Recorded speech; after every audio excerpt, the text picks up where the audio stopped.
Alrighty, hello, welcome back to the Three-Handed Bandits channel. It's Nathan back with another breakdown for you, unveiling the 25th team in our 2023-2024 preseason power rankings. Today we're going to be talking about the Carolina Panthers. This is a team that has brought in a lot of pieces this offseason, and they definitely have a future that is trending up. However, not sure how much of that success we're going to see in year one under this new regime. However, definitely an exciting team to talk about.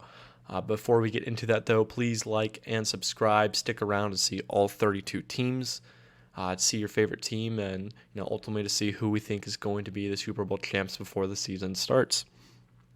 So, as we alluded to, this is a team that had a lot of change, and that starts at the top with this coaching staff.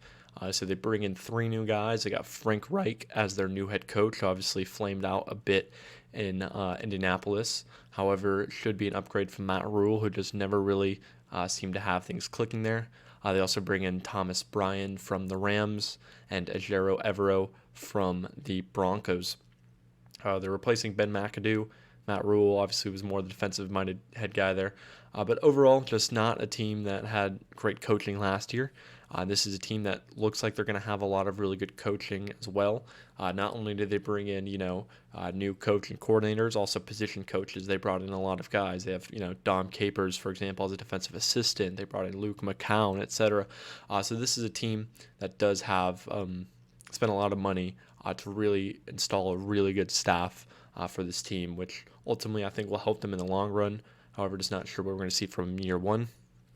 And then they also draft Bryce Young with the first overall pick. They obviously traded DJ Moore away to get that pick. However, I think in the long run, if you get your quarterback of the future, it's going to be worth it. And they also bring in Andy Dalton, who was excellent last year for their division rival Saints. Then they're getting rid of Baker Mayfield and Sam Darnold, who Baker obviously played like 6 games and they cut him. And then Sam Darnold just hasn't really been great. So I think you're upgrading there. And then also they lose PJ Walker, who was super exciting in the XFL and was playing okay in his time here. But overall, I think it's going to be an upgrade at that position. Bring in Miles Sanders to replace Donta Foreman, who was productive for them last year. Then the wide receiver room, they bring in Adam Thielen, DJ Chark, and then in the second round draft Jonathan Mingo to help replace that hole that they're going to have now with DJ Moore gone. They also bring in Hayden Hurst to be their number 1 tight end. In the 4th round, they draft Chandler Zavala to kind of help replace Pat Elflein on this interior O-line. They bring in Shy Tuttle from the division rival Saints. They draft D-Day Johnson in the 3rd round as well to help fill out this D-line where they lost Matt Ioannidis. Then they bring Camu, Gruber-Hill, Eric Rowe, Von Bell, and then draft Jamie Robinson as well. As they're losing Corey Littleton, Damian Wilson, and Miles Hartsfield on the back end of this defense. So overall, this was a offseason that had a lot of change, a lot of new pieces, a lot of rotating parts.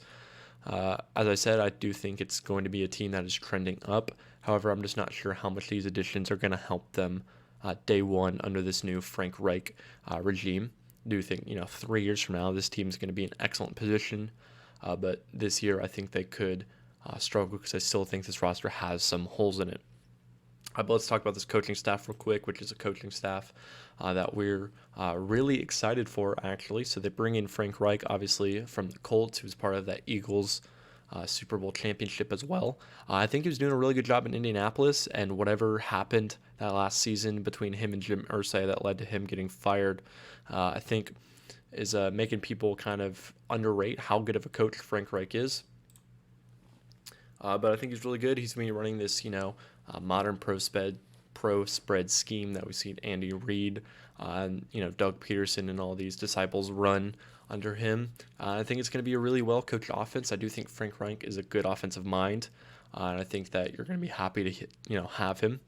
I think it's going to be a well-coached unit that's going to play very, very well for him. And then also they bring in Thomas Brown over from the Rams, who's been under Sean McVay in this Shanahan wide zone system.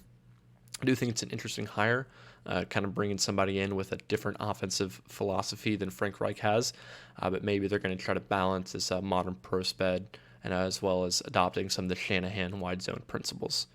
So I think this offense is going to have a lot of different hats to wear and a lot of different things they can rely on. but I do think it's going to be a really well-coached unit. And then the piece that I'm honestly the most excited about is Ajero Evero, bringing him over from Denver. He was a guy who had that Broncos defense playing really well, despite how poorly that offense was. So I think he's going to end up having another really good year with this roster that has a lot of talent, and they're going to be running 3-4 base. I'm going to have this split safety, Vic Fangio style defense that's become so prevalent in the NFL and today's landscape. And obviously we talked about all the defensive, or all the positional coaches that they've brought in as well. So this is going to be a very well coached team. They have a lot of talent in the coaching staff, and I think it's going to help develop a lot of these players. And I think a lot of these players are going to probably overperform this year. I do think this roster has a lot of talent, but I don't think coaching is going to be holding them back like it really has the last couple of years under the Matt Rule era. Let's go ahead and talk about this offense, because your most exciting piece that you've brought in is definitely going to be Bryce Young, first overall pick. He has all the tools to be a great starting quarterback. The only thing he's lacking in is size, which I don't think that's going to be much of an issue. We've seen a lot of these quarterbacks that have dealt with a lot of injury issues are these, these big hulking guys who are not afraid to take hits. But I think he'll do a good job of protecting himself. But he has everything, in his tool belt to be a top 10 guy. We just need to kind of see him out on the field and see if he can handle it in the NFL level. And I think he will. I do obviously think he's going to take some rookie lumps, and he doesn't have the best, pass catching options to really help him fully develop in year one. But I'm not worried about him, and I'm not worried about him developing bad habits or being bust. I do think he's going to end up being a really good quarterback. So I do think you're going to get quarterback play that's probably going to be in the 16th to 12th range. I don't think he's going to quite compete to be a top 10 quarterback, but I think heading into year two, we'll definitely be able to expect that from him. But in year one, I do think we're going to still get some really good quarterback play. There might be some inconsistencies because there is with every rookie, but I think overall we're going to see a really good quarterback starting for this team, especially that's going to be a really well-coached team. And they also bring in Andy Dalton from New Orleans as their backup. He was really excellent. Obviously, I think it's still going to be Bryce's job no matter what, but if he gets injured or is struggling, Andy Dalton can come in and win games.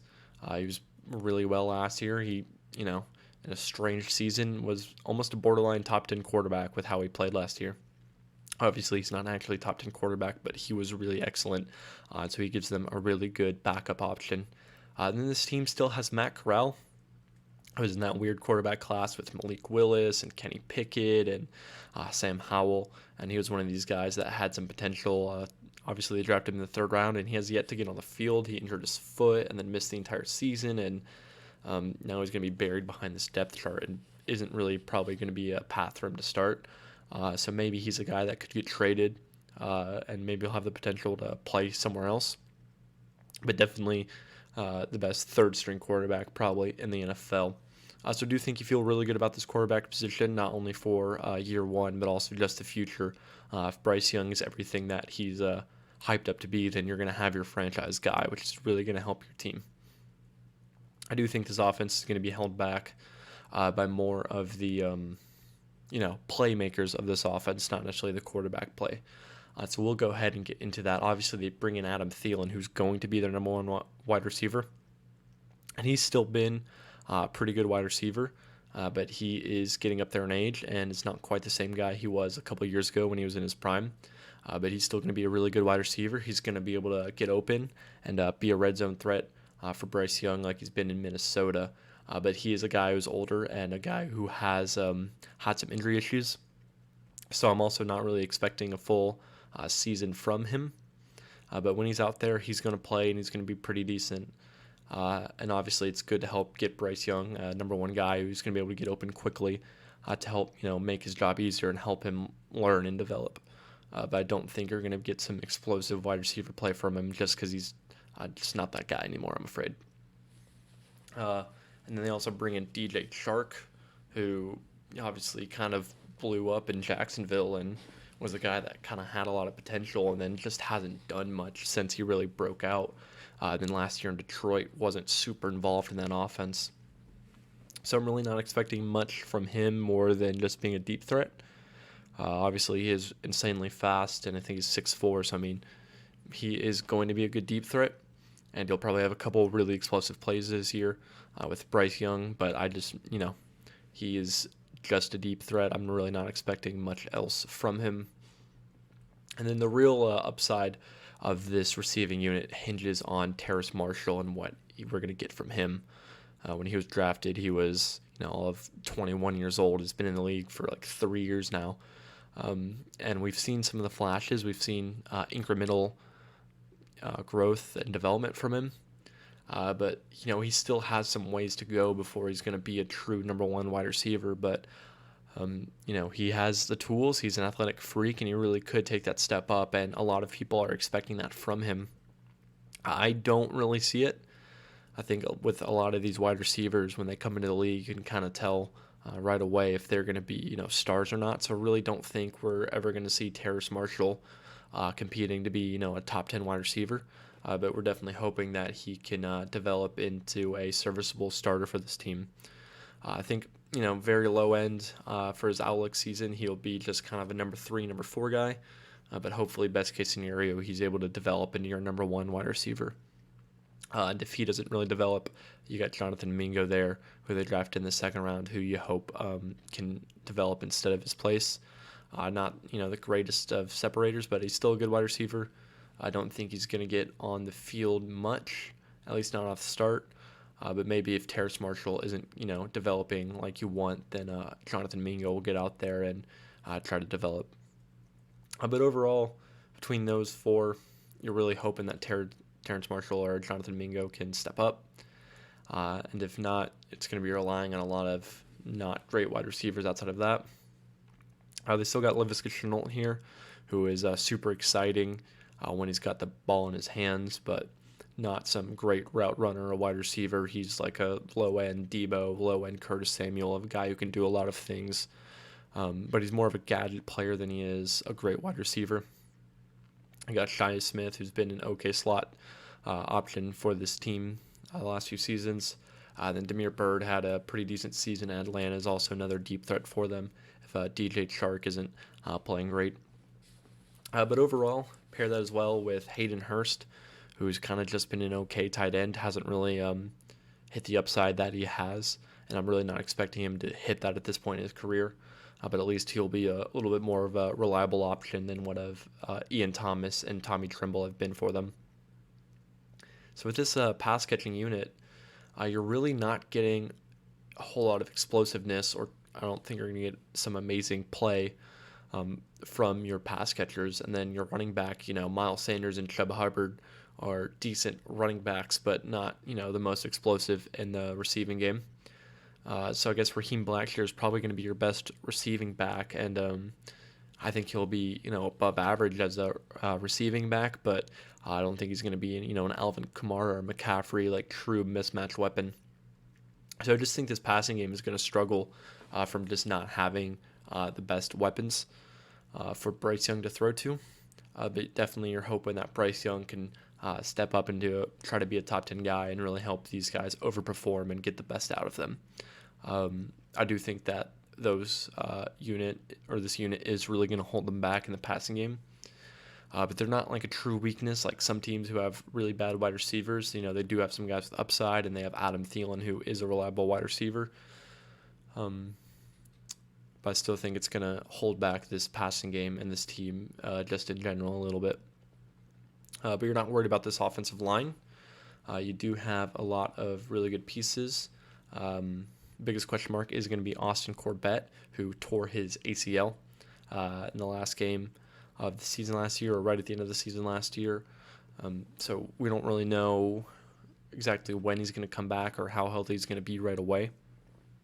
He's a bigger guy. It's hard to come back from these knee injuries when you're his size. So maybe he'll miss, the first handful part of the season, first couple games.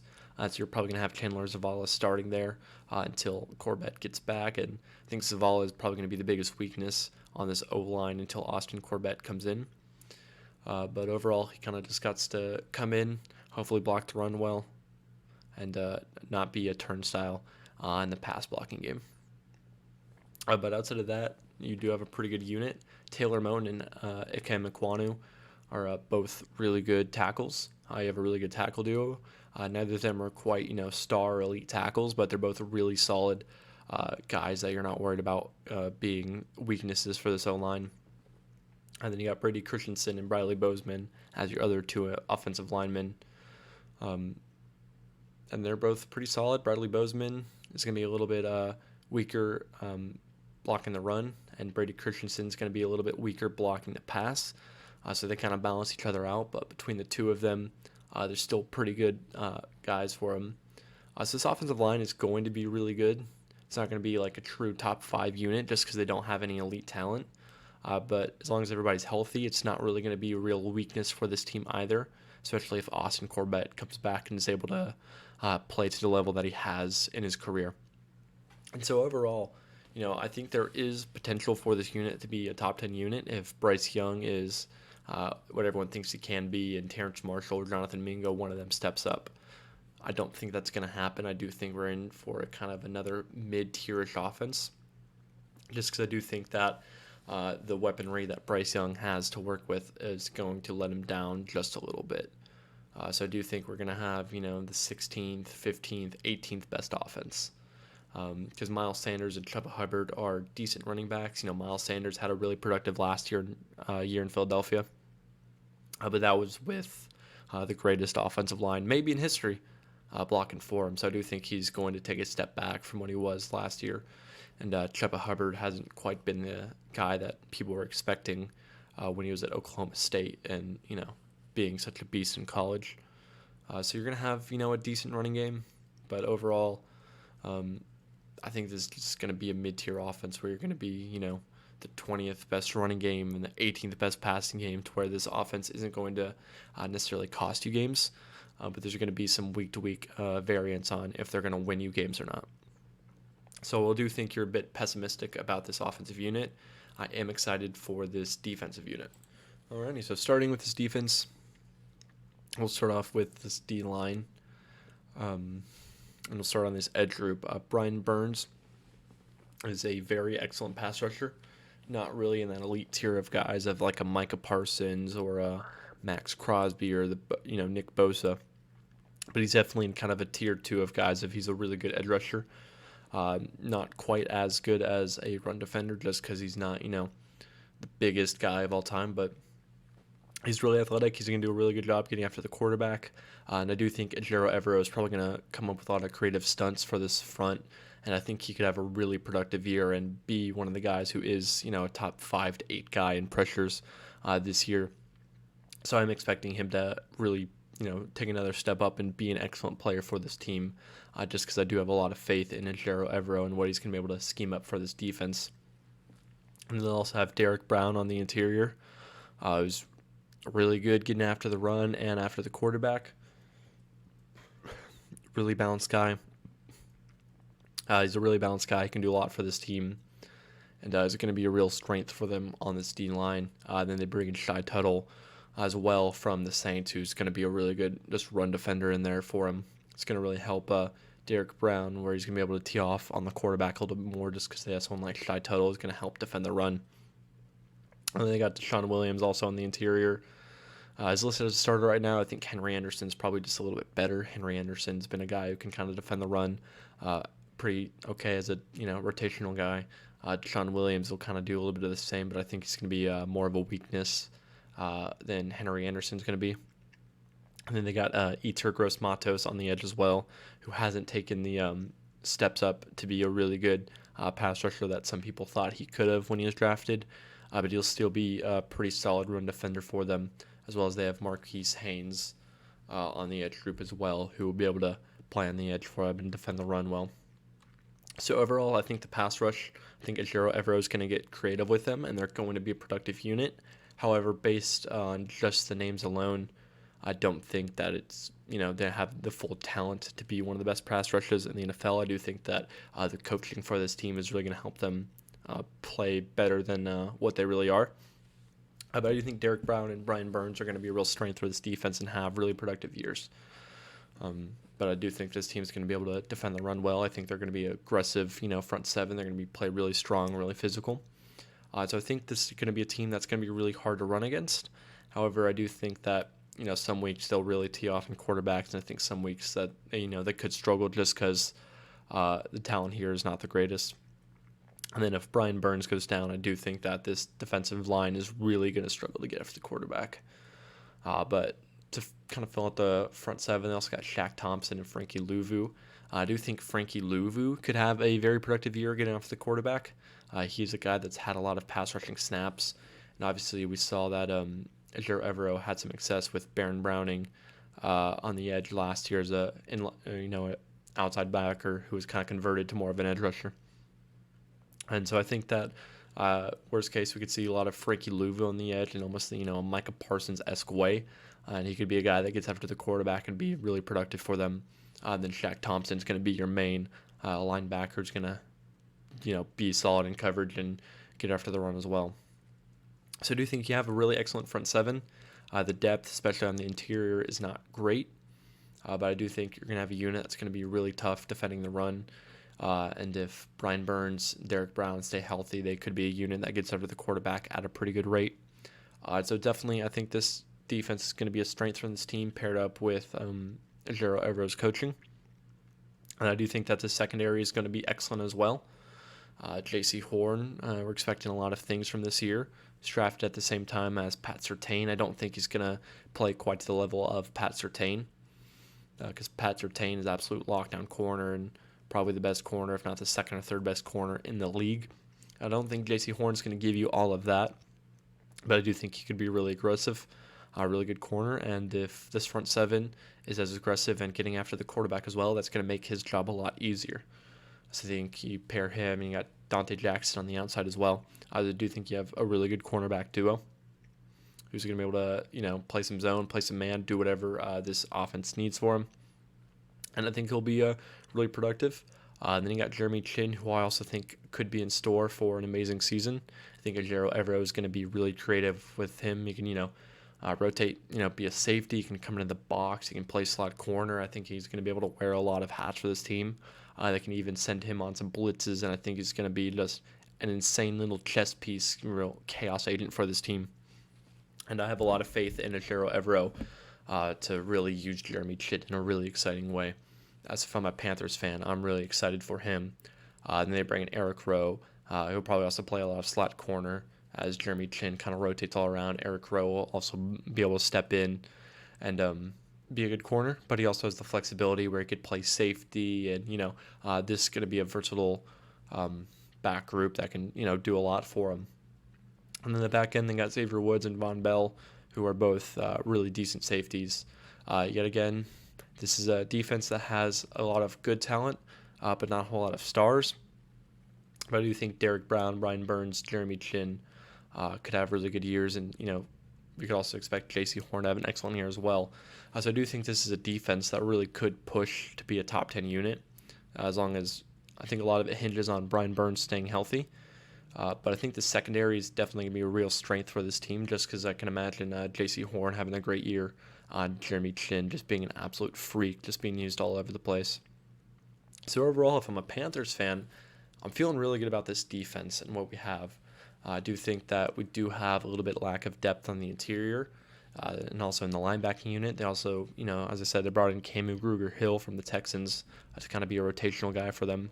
They also have Bumper Poole from Arkansas, who has a great name, but is still a little bit newer to the linebacker position and is still learning. He was an edge rusher from Alabama, transferred to Arkansas, and became a linebacker. So he's still learning the position, but he has good instincts in zone coverage. He just kind of needs to learn how to defend the run a little bit before he's able to really play. But, he's an athletic freak, and he could really develop here with how much great coaching they have as well. So this is what I'm saying is this is a defense that I'm really excited for. I think they're going to be a really good unit.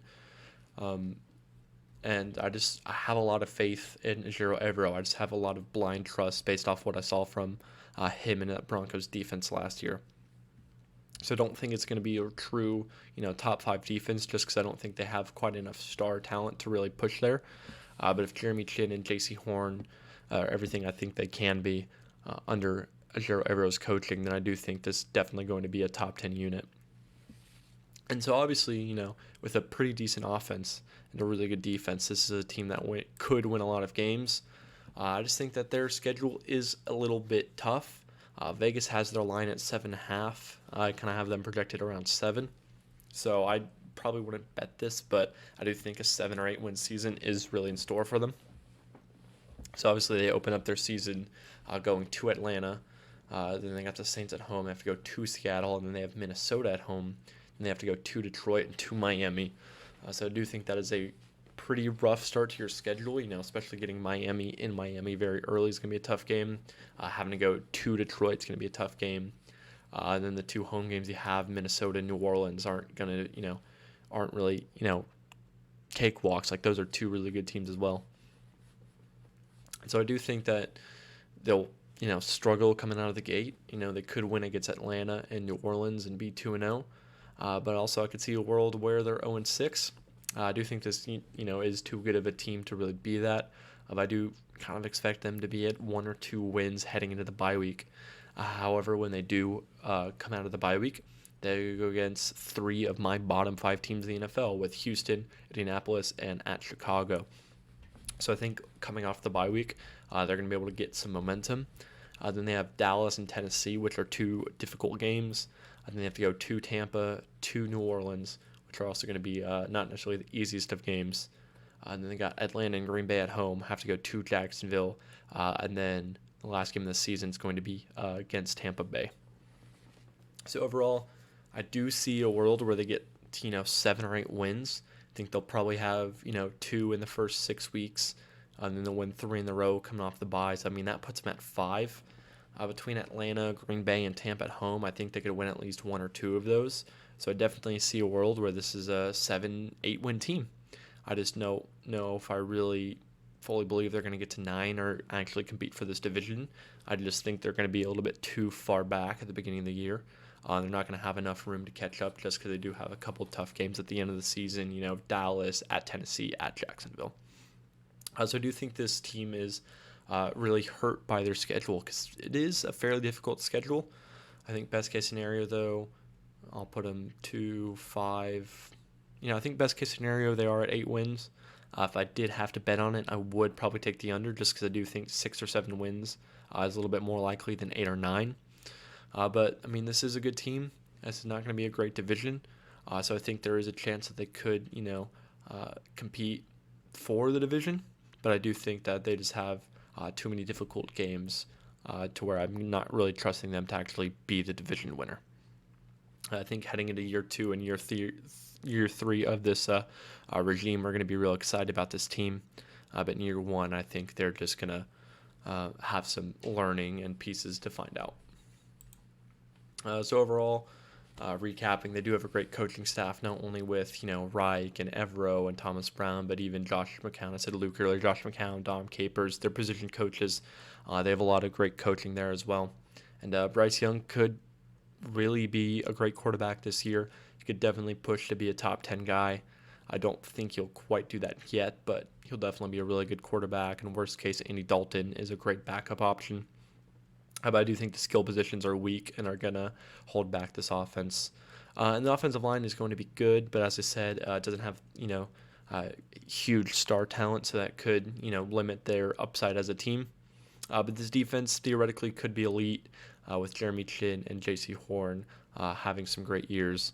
But as I was saying about their schedule, it is really difficult early, and I think that they're just going to be too far back, too early into the season. They're not going to have enough time with some difficult games later as well to really get back into the playoff race. But I think they'll be right on the outside looking in, and I think year 2 will be really excited about this team.